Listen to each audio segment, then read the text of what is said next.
다음은 대담입니다. 잘 듣고 물음에 답하십시오. 2번 읽겠습니다. 의료 산업은 새롭게 주목받고 있는 전략 분야로 최근 여러 선진국에서도 많은 관심을 보이고 있습니다. 우리나라도 앞으로 이에 대해 많은 관심을 가져야 할 텐데요. 우리나라의 의료 산업 현황은 어떻습니까, 박사님? 의사의 국제 경쟁력은 중상위권이지만 의료 서비스 산업의 경쟁력은 다른 국가들에 비해 상당히 낮은 위치에 있습니다.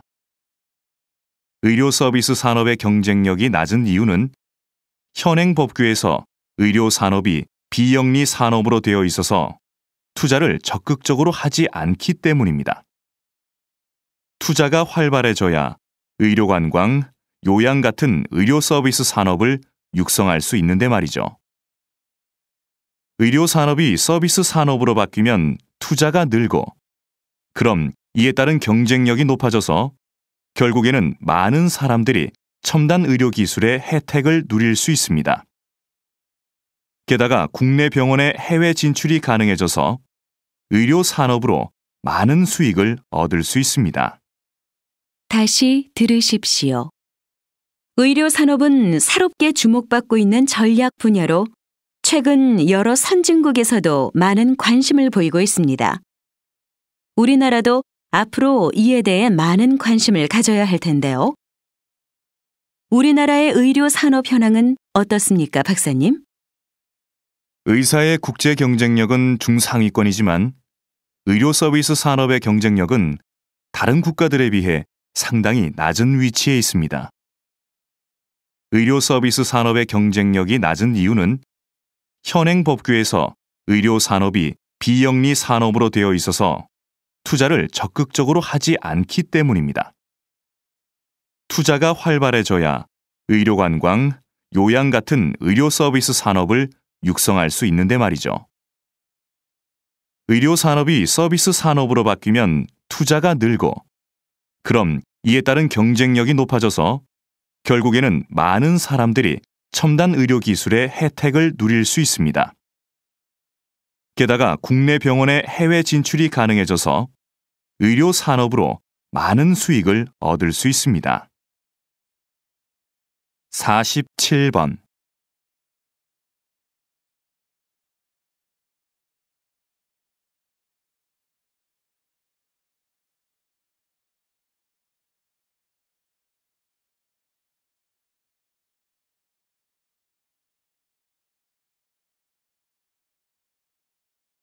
(48번)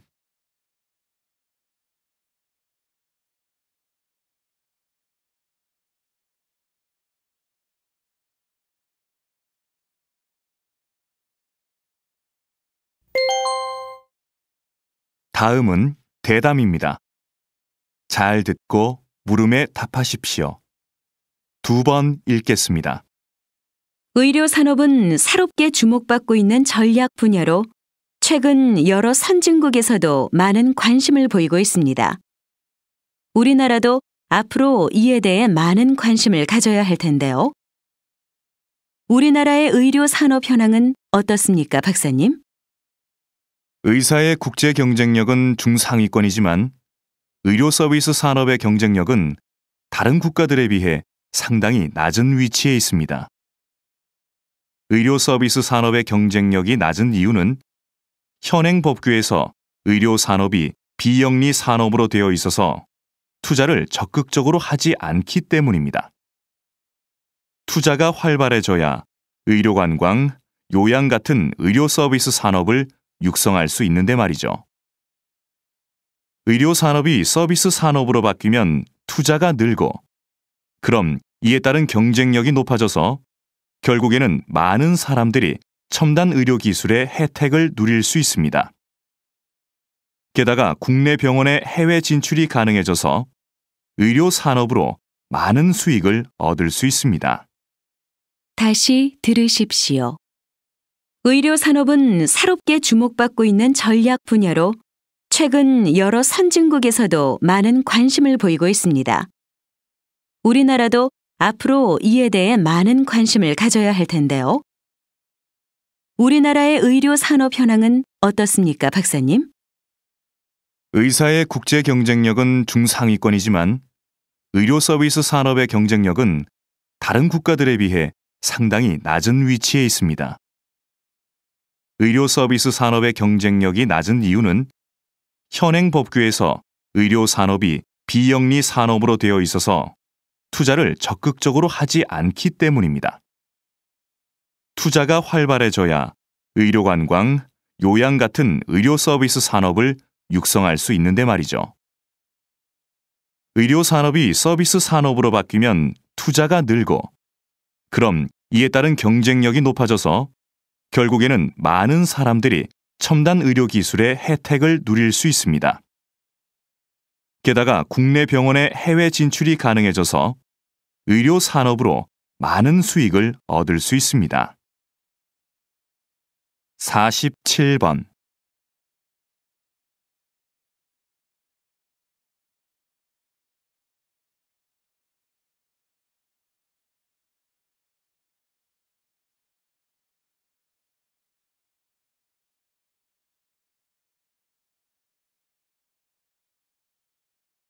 사십팔 번.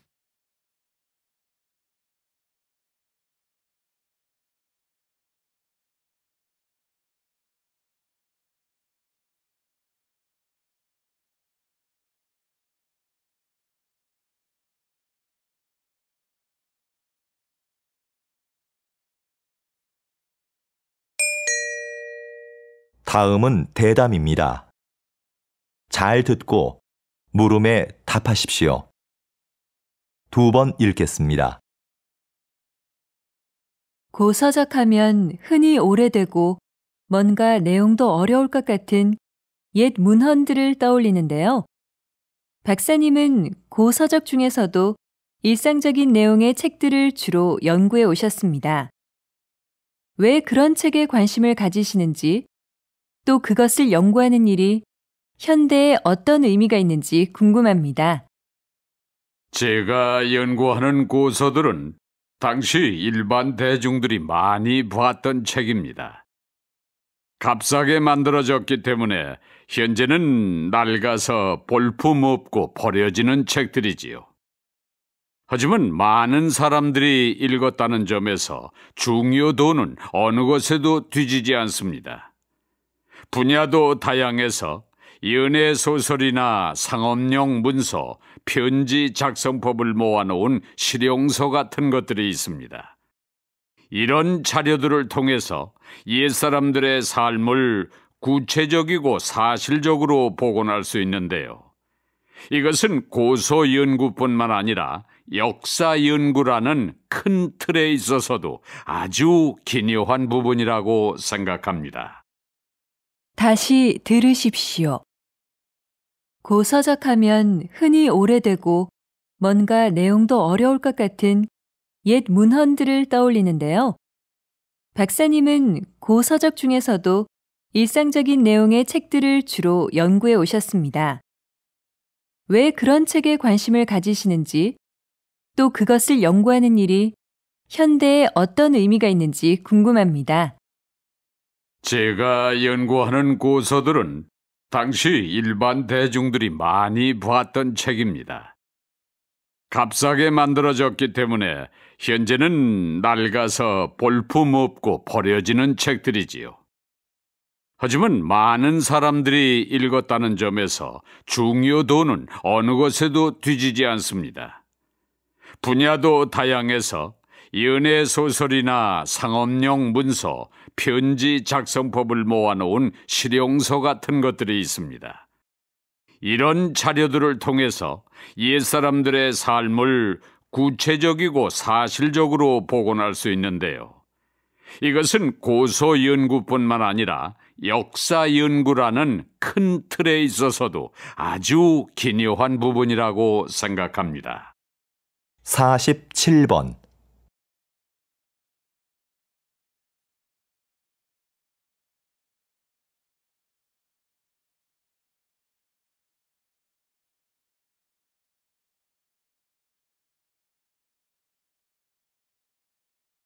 (48번)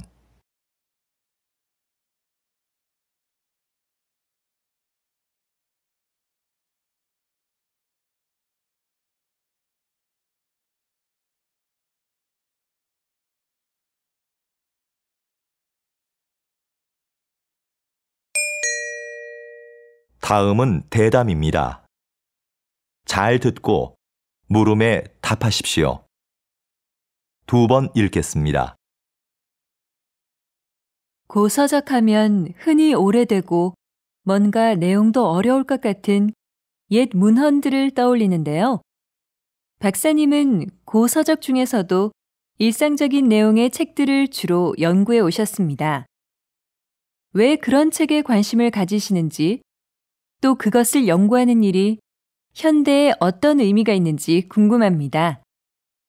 제가 연구하는 고서들은 당시 일반 대중들이 많이 봤던 책입니다. 값싸게 만들어졌기 때문에 현재는 낡아서 볼품없고 버려지는 책들이지요. 하지만 많은 사람들이 읽었다는 점에서 중요도는 어느 것에도 뒤지지 않습니다. 분야도 다양해서 연애 소설이나 상업용 문서, 편지 작성법을 모아놓은 실용서 같은 것들이 있습니다. 이런 자료들을 통해서 옛사람들의 삶을 구체적이고 사실적으로 복원할 수 있는데요. 이것은 고서 연구뿐만 아니라 역사 연구라는 큰 틀에 있어서도 아주 기묘한 부분이라고 생각합니다. 다시 들으십시오. 고서적하면 흔히 오래되고 뭔가 내용도 어려울 것 같은 옛 문헌들을 떠올리는데요. 박사님은 고서적 중에서도 일상적인 내용의 책들을 주로 연구해 오셨습니다. 왜 그런 책에 관심을 가지시는지, 또 그것을 연구하는 일이 현대에 어떤 의미가 있는지 궁금합니다. 제가 연구하는 고서들은 당시 일반 대중들이 많이 봤던 책입니다. 값싸게 만들어졌기 때문에 현재는 낡아서 볼품없고 버려지는 책들이지요. 하지만 많은 사람들이 읽었다는 점에서 중요도는 어느 것에도 뒤지지 않습니다. 분야도 다양해서 연애 소설이나 상업용 문서, 편지 작성법을 모아놓은 실용서 같은 것들이 있습니다. 이런 자료들을 통해서 옛사람들의 삶을 구체적이고 사실적으로 복원할 수 있는데요. 이것은 고서 연구뿐만 아니라 역사 연구라는 큰 틀에 있어서도 아주 기묘한 부분이라고 생각합니다. 47번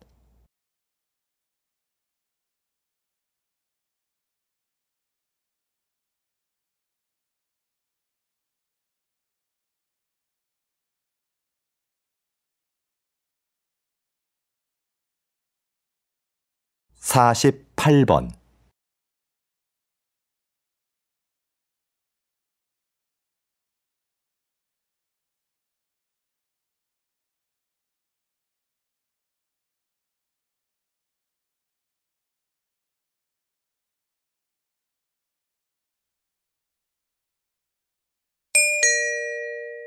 다음은 대담입니다. 잘 듣고 물음에 답하십시오. 2번 읽겠습니다. 장애를 딛고 평생을 장애인의 권익을 위해 살아오신 황현대 선생님을 모시고 말씀 나눠보겠습니다. 이번 장애인 올림픽에서도 선생님의 이름을 딴 황현대 상이 시상되었는데요. 먼저 여기에 대해 간단하게 말씀해 주시죠. 벌써 20년이 되었는데요. 제 이름을 딴 상을 시상하는 게 아직도 익숙하지 않습니다. 제가 거창한 일을 했다고 생각하지는 않고요. 다만 우리 장애인 스스로 한 사람의 당당한 사회 구성원으로 제 몫을 다하기를 바랐을 뿐입니다. 이 상은 장애를 극복하려는 의지를 가장 잘 보여준 선수에게 주고 있는데요.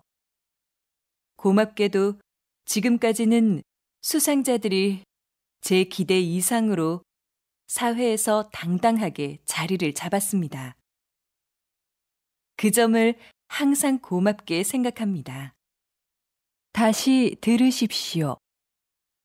장애를 딛고 평생을 장애인의 권익을 위해 살아오신 황현대 선생님을 모시고 말씀 나눠보겠습니다. 이번 장애인 올림픽에서도 선생님의 이름을 딴 황현대 상이 시상되었는데요. 먼저 여기에 대해 간단하게 말씀해 주시죠. 벌써 20년이 되었는데요. 제 이름을 딴 상을 시상하는 게 아직도 익숙하지 않습니다. 제가 거창한 일을 했다고 생각하지는 않고요. 다만 우리 장애인 스스로 한 사람의 당당한 사회 구성원으로 제 몫을 다하기를 바랐을 뿐입니다. 이 상은 장애를 극복하려는 의지를 가장 잘 보여준 선수에게 주고 있는데요. 고맙게도 지금까지는 수상자들이 제 기대 이상으로 사회에서 당당하게 자리를 잡았습니다. 그 점을 항상 고맙게 생각합니다. 47번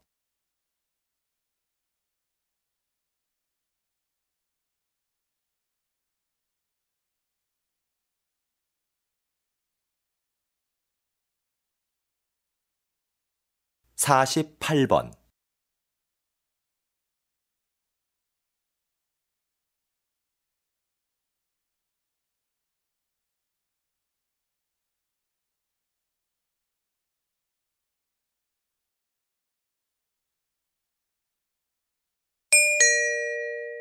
다음은 대담입니다. 잘 듣고 물음에 답하십시오. 2번 읽겠습니다. 장애를 딛고 평생을 장애인의 권익을 위해 살아오신 황현대 선생님을 모시고 말씀 나눠보겠습니다. 이번 장애인 올림픽에서도 선생님의 이름을 딴 황현대 상이 시상되었는데요. 먼저 여기에 대해 간단하게 말씀해 주시죠. 벌써 20년이 되었는데요. 제 이름을 딴 상을 시상하는 게 아직도 익숙하지 않습니다. 제가 거창한 일을 했다고 생각하지는 않고요. 다만 우리 장애인 스스로 한 사람의 당당한 사회 구성원으로 제 몫을 다하기를 바랐을 뿐입니다. 이 상은 장애를 극복하려는 의지를 가장 잘 보여준 선수에게 주고 있는데요. 고맙게도 지금까지는 수상자들이 제 기대 이상으로 사회에서 당당하게 자리를 잡았습니다. 그 점을 항상 고맙게 생각합니다. 다시 들으십시오. 장애를 딛고 평생을 장애인의 권익을 위해 살아오신 황현대 선생님을 모시고 말씀 나눠보겠습니다.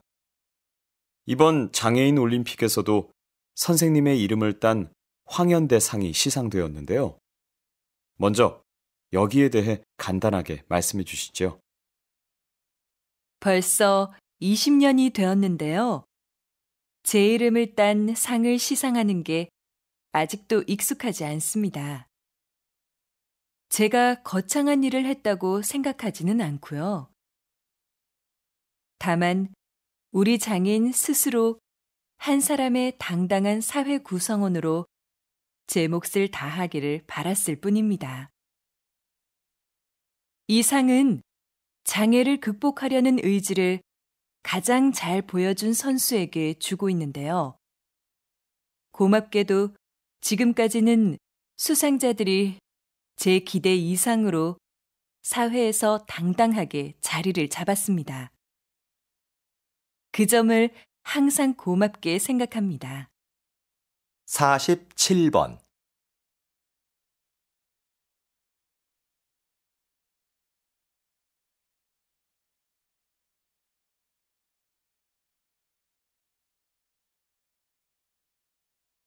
48번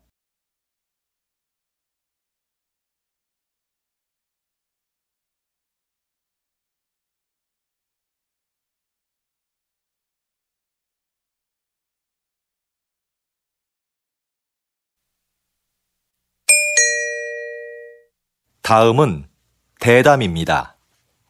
잘 듣고 물음에 답하십시오. 2번 읽겠습니다. 우리 시가 그동안 성공적으로 치렀던 다양한 국제 행사는 지역 발전의 원동력이었습니다. 그 행사들을 준비하면서 풍부한 도시 기반 시설을 갖출 수 있었죠. 우리 시의 인지도도 높일 수 있었고요. 거기에다 이번 국제 박람회까지 개최하게 된다면 우리 시는 세계적인 도시로 우뚝 설 수 있을 텐데요. 어떻게 하면 우리 시가 박람회 개최 도시로 선정될 수 있을까요? 박람회를 유치하기 위해서는 기존과 다른 목적을 설정해야 한다고 봅니다. 과거에는 박람회의 목적을 기반 시설 확충이나 도시 홍보에 두었는데요. 이제는 박람회가 소통과 축제의 장이 되도록 해야 합니다. 초창기의 박람회는 모두가 즐길 수 있는 하나의 재미있는 축제였어요. 다시 초기 박람회의 의미를 찾아야 합니다. 그러기 위해서는 먼저 모두가 공감하고 참여할 수 있는 방안을 모색해야겠지요. 다시 들으십시오. 우리 시가 그동안 성공적으로 치렀던 다양한 국제 행사는 지역 발전의 원동력이었습니다.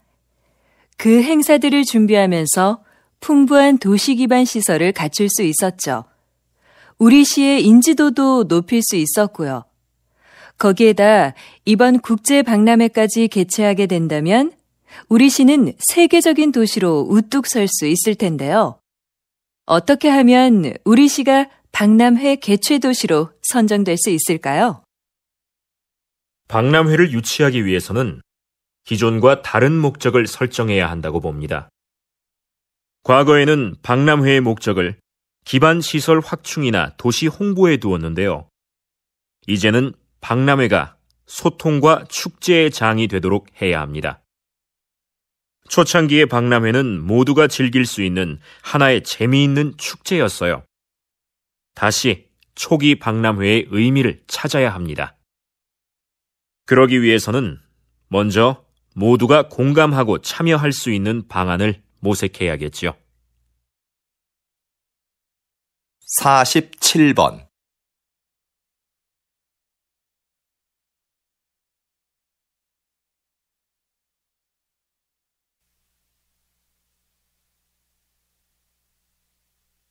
(48번)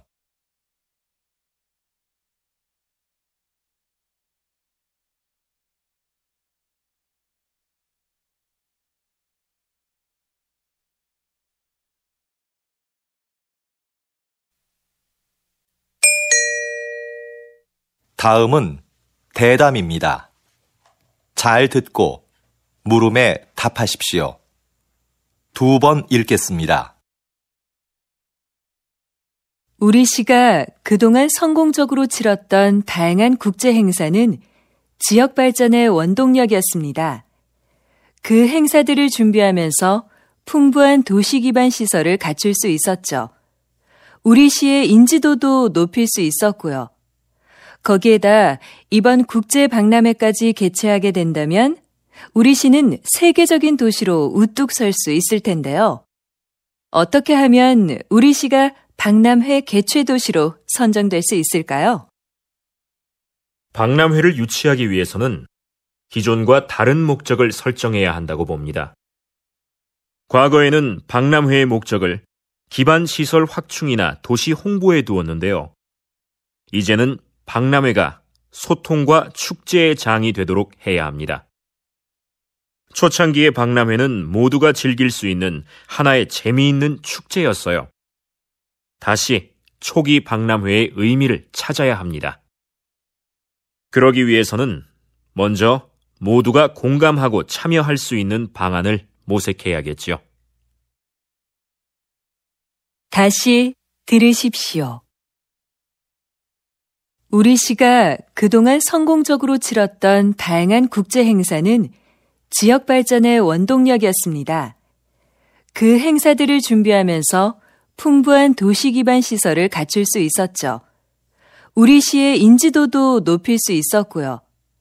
거기에다 이번 국제 박람회까지 개최하게 된다면 우리 시는 세계적인 도시로 우뚝 설 수 있을 텐데요. 어떻게 하면 우리 시가 박람회 개최 도시로 선정될 수 있을까요? 박람회를 유치하기 위해서는 기존과 다른 목적을 설정해야 한다고 봅니다. 과거에는 박람회의 목적을 기반 시설 확충이나 도시 홍보에 두었는데요. 이제는 박람회가 소통과 축제의 장이 되도록 해야 합니다. 초창기의 박람회는 모두가 즐길 수 있는 하나의 재미있는 축제였어요. 다시 초기 박람회의 의미를 찾아야 합니다. 그러기 위해서는 먼저 모두가 공감하고 참여할 수 있는 방안을 모색해야겠지요. 47번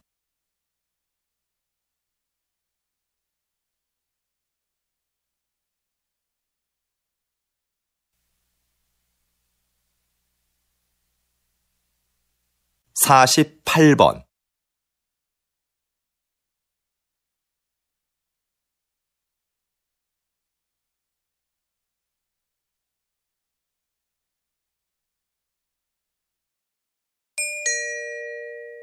다음은 대담입니다. 잘 듣고 물음에 답하십시오. 2번 읽겠습니다. 전통 공예를 발전시키기 위해서 전승자들을 육성하고 보호하는 새로운 정책이 필요하다는 의견이 많은데요. 어떻게 생각하십니까? 지금까지의 정책은 주요 전승자들을 인간 문화재로 지정하고 그분들이 제자를 1대1로 교육해 전통 공예를 이어나가는 것이었습니다. 그런데 이런 방식은 전승 종목이 사유화될 우려가 있을 뿐더러 요즘 젊은이들이 별로 선호하지 않는다는 단점이 있었죠. 그래서 좀 더 새로운 전승 정책이 필요하다고 봅니다. 예를 들면 대학의 전통 공예 관련 강의를 개설하고 거기에 예산과 인력을 지원하는 겁니다. 전승자들이 대학에 출강하고 연구에 참여하면서 개방적으로 인재를 양성하는 거죠. 그리고 전승자들의 작품을 정부가 인증해 주는 겁니다. 다시 들으십시오. 전통 공예를 발전시키기 위해서 전승자들을 육성하고 보호하는 새로운 정책이 필요하다는 의견이 많은데요. 어떻게 생각하십니까? 지금까지의 정책은 주요 전승자들을 인간 문화재로 지정하고 그분들이 제자를 1대1로 교육해 전통 공예를 이어나가는 것이었습니다. 그런데 이런 방식은 전승 종목이 사유화될 우려가 있을 뿐더러 요즘 젊은이들이 별로 선호하지 않는다는 단점이 있었죠. 그래서 좀 더 새로운 전승 정책이 필요하다고 봅니다. 예를 들면 대학의 전통 공예 관련 강의를 개설하고 거기에 예산과 인력을 지원하는 겁니다. 전승자들이 대학에 출강하고 연구에 참여하면서 개방적으로 인재를 양성하는 거죠. 그리고 전승자들의 작품을 정부가 인증해 주는 겁니다. 47번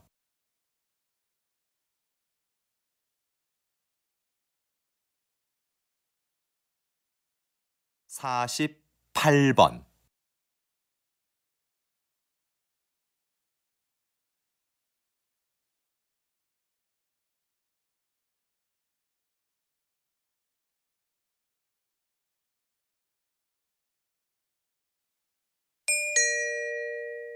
다음은 대담입니다. 잘 듣고 물음에 답하십시오. 2번 읽겠습니다. 전통 공예를 발전시키기 위해서 전승자들을 육성하고 보호하는 새로운 정책이 필요하다는 의견이 많은데요. 어떻게 생각하십니까? 지금까지의 정책은 주요 전승자들을 인간 문화재로 지정하고 그분들이 제자를 1대1로 교육해 전통 공예를 이어나가는 것이었습니다. 그런데 이런 방식은 전승 종목이 사유화될 우려가 있을 뿐더러 요즘 젊은이들이 별로 선호하지 않는다는 단점이 있었죠. 그래서 좀 더 새로운 전승 정책이 필요하다고 봅니다. 예를 들면 대학의 전통 공예 관련 강의를 개설하고 거기에 예산과 인력을 지원하는 겁니다. 전승자들이 대학에 출강하고 연구에 참여하면서 개방적으로 인재를 양성하는 거죠. 그리고 전승자들의 작품을 정부가 인증해 주는 겁니다. 다시 들으십시오.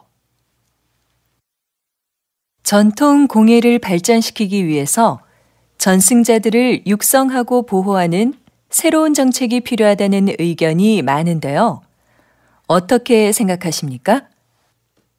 지금까지의 정책은 주요 전승자들을 인간 문화재로 지정하고 그분들이 제자를 1대1로 교육해 전통 공예를 이어나가는 것이었습니다. 그런데 이런 방식은 전승 종목이 사유화될 우려가 있을 뿐더러 요즘 젊은이들이 별로 선호하지 않는다는 단점이 있었죠. 그래서 좀 더 새로운 전승 정책이 필요하다고 봅니다. 예를 들면 대학의 전통 공예 관련 강의를 개설하고 거기에 예산과 인력을 지원하는 겁니다. 전승자들이 대학에 출강하고 연구에 참여하면서 개방적으로 인재를 양성하는 거죠. 그리고 전승자들의 작품을 정부가 인증해 주는 겁니다. 47번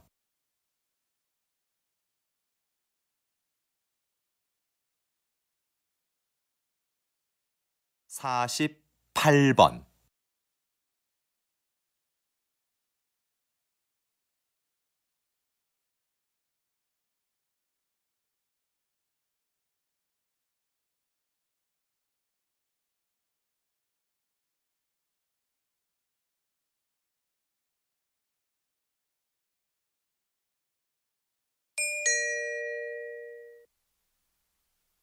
'다음은 대담입니다. 잘 듣고 물음에 답하십시오. 2번 읽겠습니다. 요즘 양극화를 해소하고 국가 경제에 활력을 불어넣기 위한 방안으로 기본소득이 언급되고 있습니다. 국가가 조건 없이 모든 국민에게 매달 일정한 생활비를 준다는 건데요. 이게 효과가 있을까요? 노동 없이 돈을 주면 사람들의 노동 의욕이 감소할 거라는 우려가 있는데요. 하지만 오히려 노동 의욕을 촉진할 거라고 보는 입장도 있습니다. 최소한의 소득이 보장되면 생계에 대한 부담을 덜 수 있으니까 자기가 하고 싶은 일을 열심히 할 거라는 거죠. 그리고 소비가 촉진되면서 경제를 활성화시키는데 도움이 될 수도 있습니다. 최근 국가 단위로는 최초로 기본소득 실험을 진행하고 있는 나라가 있는데요. 이 실험이 인간의 게으른 본성을 확인하는 계기가 될지, 새로운 복지 모델을 찾는 계기가 될지 결과를 지켜봐야 할 것 같습니다. 다시 들으십시오. 요즘 양극화를 해소하고 국가 경제에 활력을 불어넣기 위한 방안으로 기본소득이 언급되고 있습니다. 국가가 조건 없이 모든 국민에게 매달 일정한 생활비를 준다는 건데요. 이게 효과가 있을까요? 노동 없이 돈을 주면 사람들의 노동 의욕이 감소할 거라는 우려가 있는데요. 하지만 오히려 노동 의욕을 촉진할 거라고 보는 입장도 있습니다. 최소한의 소득이 보장되면 생계에 대한 부담을 덜 수 있으니까 자기가 하고 싶은 일을 열심히 할 거라는 거죠. 그리고 소비가 촉진되면서 경제를 활성화시키는데 도움이 될 수도 있습니다. 최근 국가 단위로는 최초로 기본소득 실험을 진행하고 있는 나라가 있는데요. 이 실험이 인간의 게으른 본성을 확인하는 계기가 될지, 새로운 복지 모델을 찾는 계기가 될지 결과를 지켜봐야 할 것 같습니다. 47번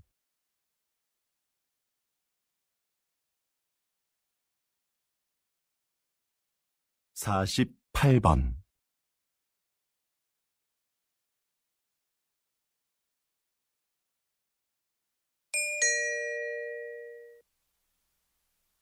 다음은 대담입니다.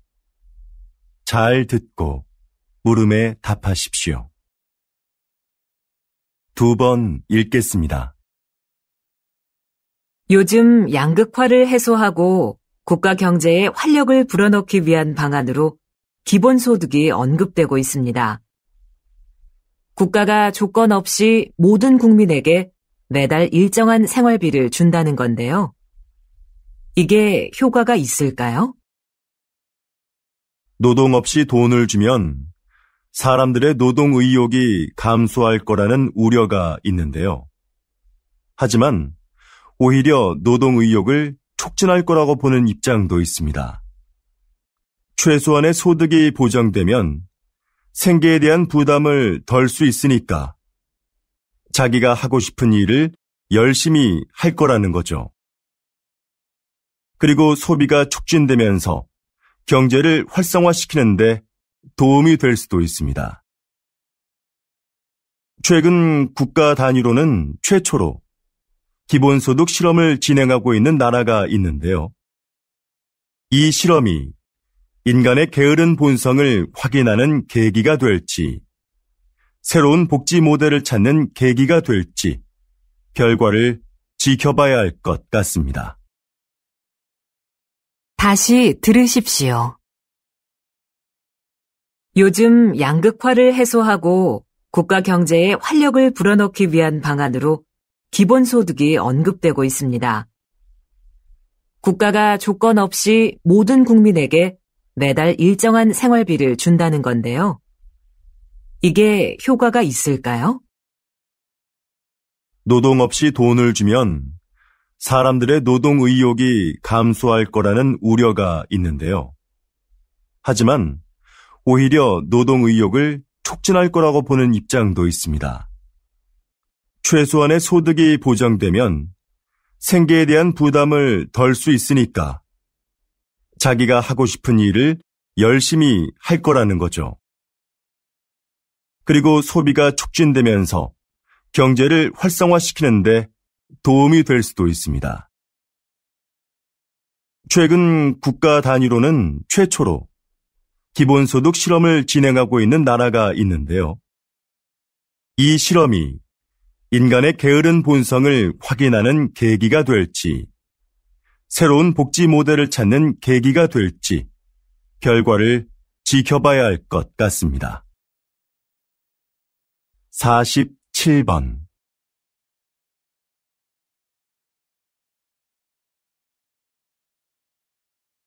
48번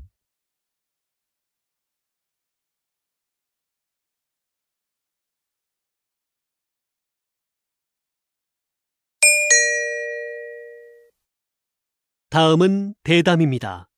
잘 듣고 물음에 답하십시오. 2번 읽겠습니다. 인구 문제 해결을 위해 적정 인구부터 논의해야 한다는 것이군요. 네.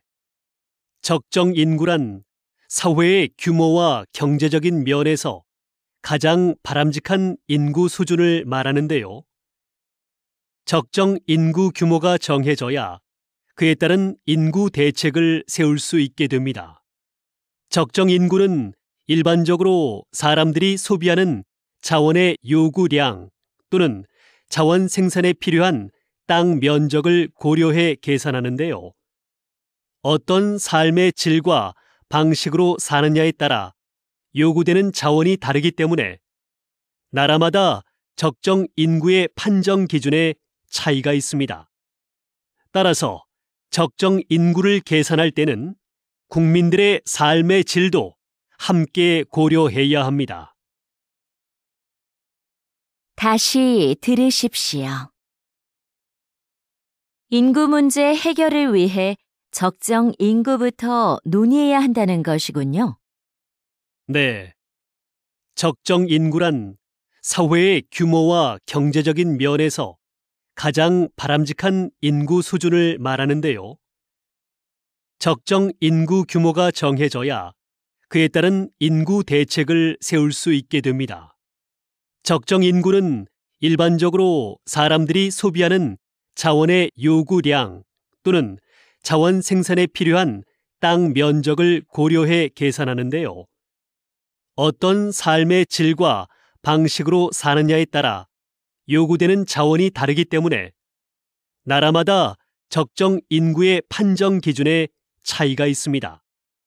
따라서 적정 인구를 계산할 때는 국민들의 삶의 질도 함께 고려해야 합니다. 47번.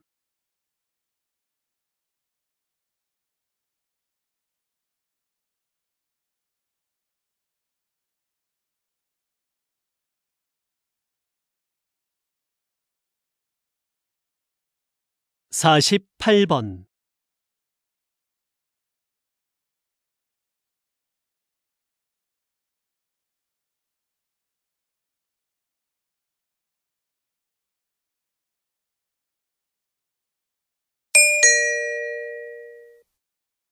다음은 대담입니다. 잘 듣고 물음에 답하십시오. 2번 읽겠습니다. 인구 문제 해결을 위해 적정 인구부터 논의해야 한다는 것이군요. 네. 적정 인구란 사회의 규모와 경제적인 면에서 가장 바람직한 인구 수준을 말하는데요. 적정 인구 규모가 정해져야 그에 따른 인구 대책을 세울 수 있게 됩니다. 적정 인구는 일반적으로 사람들이 소비하는 자원의 요구량 또는 자원 생산에 필요한 땅 면적을 고려해 계산하는데요. 어떤 삶의 질과 방식으로 사느냐에 따라 요구되는 자원이 다르기 때문에 나라마다 적정 인구의 판정 기준에 차이가 있습니다. 따라서 적정 인구를 계산할 때는 국민들의 삶의 질도 함께 고려해야 합니다. 다시 들으십시오. 인구 문제 해결을 위해 적정 인구부터 논의해야 한다는 것이군요. 네. 적정 인구란 사회의 규모와 경제적인 면에서 가장 바람직한 인구 수준을 말하는데요. 적정 인구 규모가 정해져야 그에 따른 인구 대책을 세울 수 있게 됩니다. 적정 인구는 일반적으로 사람들이 소비하는 자원의 요구량 또는 자원 생산에 필요한 땅 면적을 고려해 계산하는데요. 어떤 삶의 질과 방식으로 사느냐에 따라 요구되는 자원이 다르기 때문에 나라마다 적정 인구의 판정 기준에 차이가 있습니다. 따라서 적정 인구를 계산할 때는 국민들의 삶의 질도 함께 고려해야 합니다. 47번.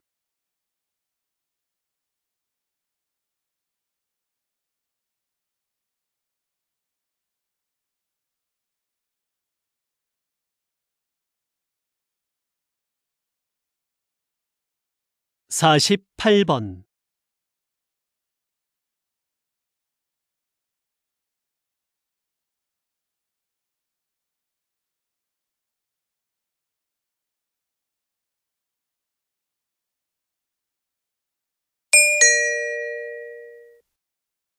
다음은 대담입니다. 잘 듣고 물음에 답하십시오. 2번 읽겠습니다. 국가 지점 번호라. 저는 좀 생소한데요. 이미 시행 중인 제도라고요? 네. 국가 지점번호 제도는 조난이 발생했을 때 그 위치를 정확하게 알 수 있도록 지역마다 번호를 부여하고 표지판을 설치하는 것입니다. 이 제도는 2013년부터 신속한 구조를 목적으로 시행이 되었는데요. 아직까지도 표지판이 설치되지 않은 지역이 많고 잘 알려지지도 않았습니다. 이는 실제 수행을 담당해야 할 지방자치단체들이 업무의 책임을 분명히 하지 않고 예산 부족을 핑계로 설치를 미루고 있기 때문인데요. 국민들의 안전과도 밀접한 관계가 있는 만큼 시행을 위한 각 지방자치단체들의 적극적인 노력이 있어야 하겠습니다. 다시 들으십시오. 국가 지점 번호라. 저는 좀 생소한데요. 이미 시행 중인 제도라고요? 네. 국가 지점번호 제도는 조난이 발생했을 때 그 위치를 정확하게 알 수 있도록 지역마다 번호를 부여하고 표지판을 설치하는 것입니다. 이 제도는 2013년부터 신속한 구조를 목적으로 시행이 되었는데요. 아직까지도 표지판이 설치되지 않은 지역이 많고 잘 알려지지도 않았습니다. 이는 실제 수행을 담당해야 할 지방자치단체들이 업무의 책임을 분명히 하지 않고 예산 부족을 핑계로 설치를 미루고 있기 때문인데요. 국민들의 안전과도 밀접한 관계가 있는 만큼 시행을 위한 각 지방자치단체들의 적극적인 노력이 있어야 하겠습니다. 47번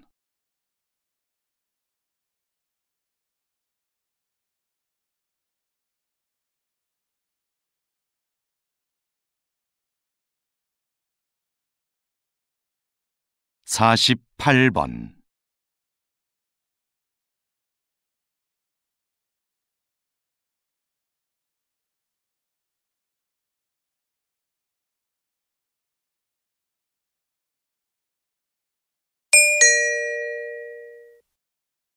다음은 대담입니다. 잘 듣고 물음에 답하십시오. 2번 읽겠습니다. 국가 지점 번호라. 저는 좀 생소한데요. 이미 시행 중인 제도라고요? 네. 국가 지점번호 제도는 조난이 발생했을 때 그 위치를 정확하게 알 수 있도록 지역마다 번호를 부여하고 표지판을 설치하는 것입니다. 이 제도는 2013년부터 신속한 구조를 목적으로 시행이 되었는데요. 아직까지도 표지판이 설치되지 않은 지역이 많고 잘 알려지지도 않았습니다. 이는 실제 수행을 담당해야 할 지방자치단체들이 업무의 책임을 분명히 하지 않고 예산 부족을 핑계로 설치를 미루고 있기 때문인데요. 국민들의 안전과도 밀접한 관계가 있는 만큼 시행을 위한 각 지방자치단체들의 적극적인 노력이 있어야 하겠습니다. 다시 들으십시오. 국가 지점 번호라. 저는 좀 생소한데요. 이미 시행 중인 제도라고요? 네. 국가 지점번호 제도는 조난이 발생했을 때 그 위치를 정확하게 알 수 있도록 지역마다 번호를 부여하고 표지판을 설치하는 것입니다. 이 제도는 2013년부터 신속한 구조를 목적으로 시행이 되었는데요. 아직까지도 표지판이 설치되지 않은 지역이 많고 잘 알려지지도 않았습니다. 이는 실제 수행을 담당해야 할 지방자치단체들이 업무의 책임을 분명히 하지 않고 예산 부족을 핑계로 설치를 미루고 있기 때문인데요. 국민들의 안전과도 밀접한 관계가 있는 만큼 시행을 위한 각 지방자치단체들의 적극적인 노력이 있어야 하겠습니다. 47번